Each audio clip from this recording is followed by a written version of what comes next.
welcome to ScreenBlitz, the weekly film and TV show dedicated to giving you all the top news, views, reviews, previews, features, opinions, and more.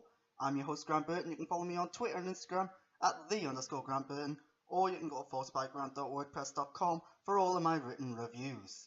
If you're watching this on Twitch, get involved in the chat, although I should warn you I'm having internet problems today, so if all of a sudden the stream goes down, I apologise for that. But you can catch up later on YouTube, Monday and Tuesday, and then the full show on Friday. But let's get on with the show, and probably not going to be a long show today. I haven't got any reviews because for some reason I haven't watched any films and I haven't finished any TV shows. It's just kind of the way it's worked out, not deliberate. And we start each and every week with the news. First story. This is a story that proves that if you do horrible, horrible things, you're going to live to regret it. Because Charles Barfield at the playlist says, Kevin Spacey's Billionaire Boys Club posts ridiculously low $618 opening weekend. So, yeah.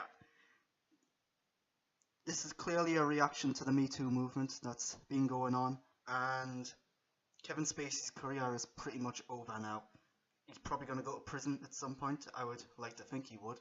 But it's a shame about the rest of the cast and crew who worked on this film, because they're quite talented. Taron Egerton's in there, and some other guy whose name I can't remember right now.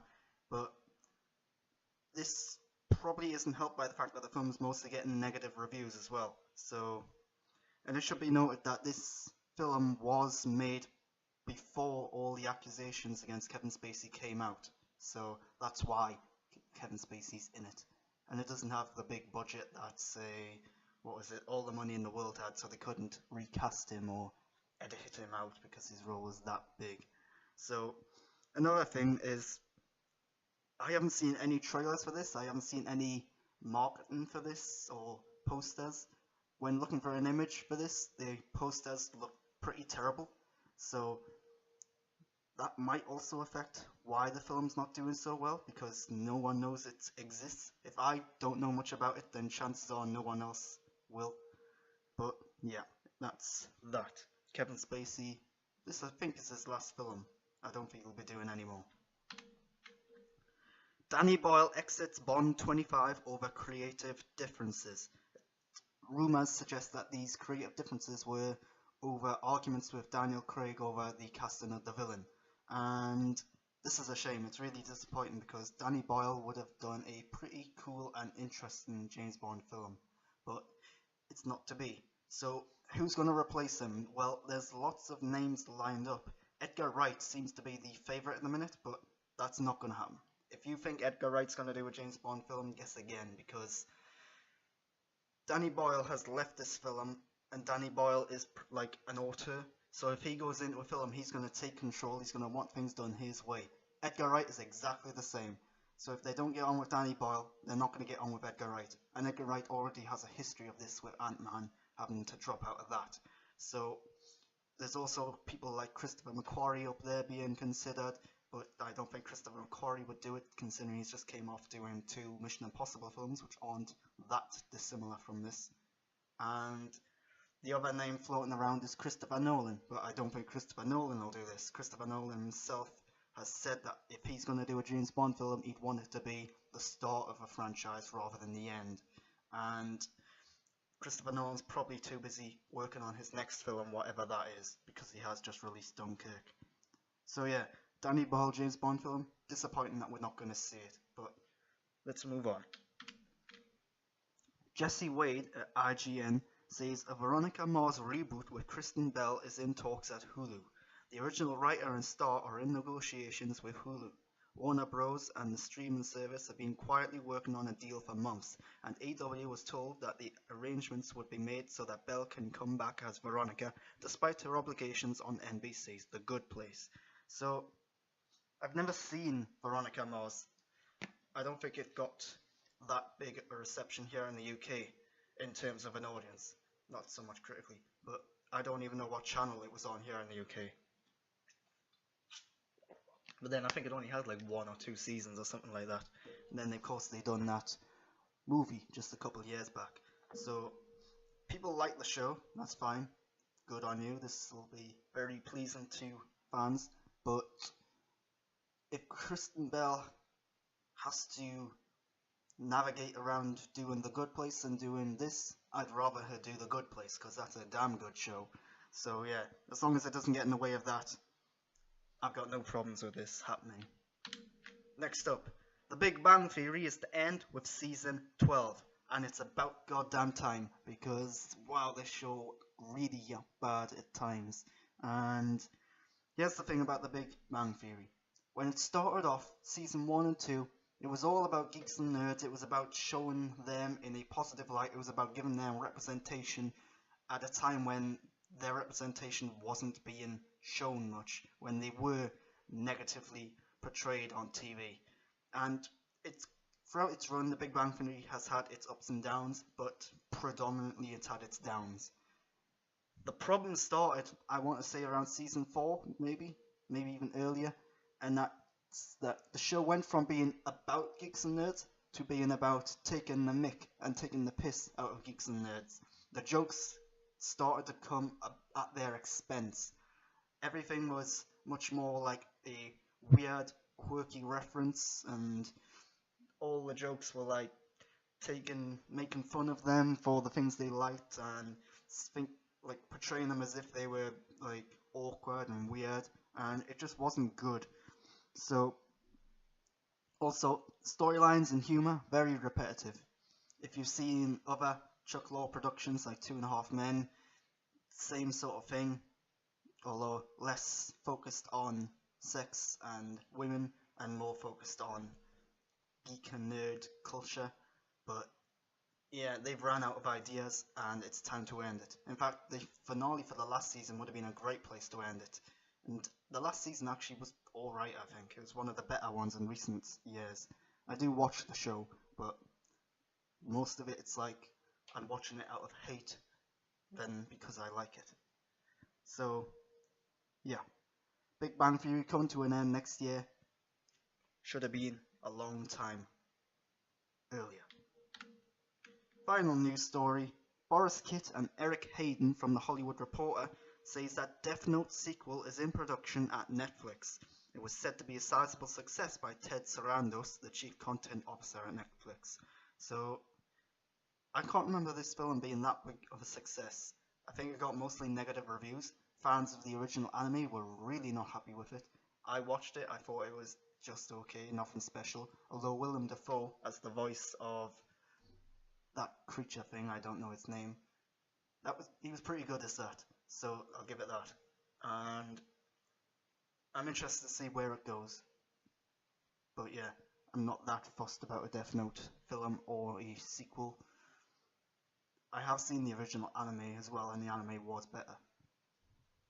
So yeah, Death Note, more of that coming along. So let's move on to trailers, but before I do that, let me remind you that if you're watching on YouTube, I'd really appreciate a subscription. Give me a thumbs up. 100 subscribers gets me a custom URL, makes my channel easier to share and promote. And leave a comment down below, but if it's offensive or upsetting or inappropriate, or if you're just trying to start an argument or a fight, don't bother. I've got better things to do with my time than to give that sort of thing any sort of attention. So, yeah. If you're watching this on Twitch, get involved in the chat. At the end of the show, I will be doing a little hangout, see if we can talk about all the things I have brought up today. But let's move on to the trailers. So I've literally just watched 2 of these trailers right now. The first one is Outlaw King, and it's from the director of Hello High Water. I didn't realize that. Stars Chris Pine, and it's about Robert the Bruce, I believe. And it actually looks pretty good. Netflix, I think, at this point has failed to do a really big hit movie, both in terms of how good it is quality-wise, but in terms of its audience.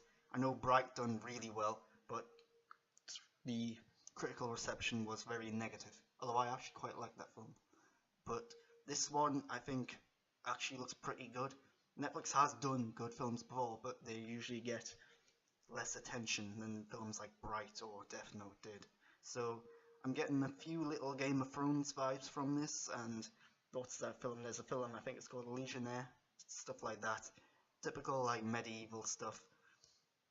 I'm a little worried about how familiar and how unoriginal this film might end up being, but it's got a good director. The cast looks really good. Chris Pine, of course, not English. I'm assuming Robert the Bruce was English. I'm not very good at my medieval history, but yeah. So, next trailer, The Man in the High Castle Season 3. So this show, it seemed for a long time that it just vanished. You've done the first 2 seasons. I think it's been 1, maybe even 2 years since the last season. The Man in the High Castle is basically an alternate history show set in the 60s where the Nazis and Hitler won the World War. And it's full of great ideas, a great premise, but often it fails to execute them very well. And the first season suffered from pacing issues. It was really slow at times. It has a severe lack of interest in characters. There's about 2 or 3 in the whole show, and it's a problem when the main villain is the most sympathetic and likable character, because especially when he's a Nazi as well, and you're supposed to really hate this guy, but no, he's actually one of the better characters in it. This trailer though, it looked like they've amped up the action. It looks like they might have a potential budget increase because they're showing a lot more CGI landscapes and buildings and so on and so forth. So yeah, I'm interested in this. Jason Momoa's in there. I think he's an interesting actor. So another thing is it looks like they're really amping up the science fiction element of it. I'm not going to go into spoilers because the science fiction element really comes into play in the second season a bit more. And yeah, it looks like they're going in some really interesting ways with that. So I'm looking forward to this. Comes out October, I think. Might even be next month. Final trailer, Suspiria. So I haven't seen the original Suspiria, so I don't really know what this is about, but watching the trailer just now, it reminded me a lot of Black Swan. I also got a few vibes from Red Sparrow, which was a recent film. It looks like it could potentially be scary. It looks really atmospheric. The cinematography, it looks really interesting and stylish. So yeah, I'm a little interested in this. I don't really know what the story's about. It looks like it's about a ballet dancer with loads of weird goings on, perhaps some odd, quirky characters in there. But yeah, like I said, I haven't seen the original, don't know what it's about. But yeah, I'm interested. So that is it for the news this week. If you liked what you've seen, I'd appreciate if you subscribe to my YouTube channel, give me a thumbs up, 100 subscribers is my goal, share this across social media as well. If you know someone called Tom, tell them I'm talking about them. Tell them to go check it out because I need the viewers. The more viewers I get, the bigger audience I get, the more successful this show gets, and I really, really would appreciate that. So go tell Tom to check this out. If you're watching this on Twitch, I'm about to go into the second half of the show, which is all about South Korean film and TV. After that, I'll be doing a little hangout. You can get involved in the show, join in the chat, and we can have a little hangout. But thanks for watching so far. Now let's move on to the big topic of the week, which is South Korean film and TV.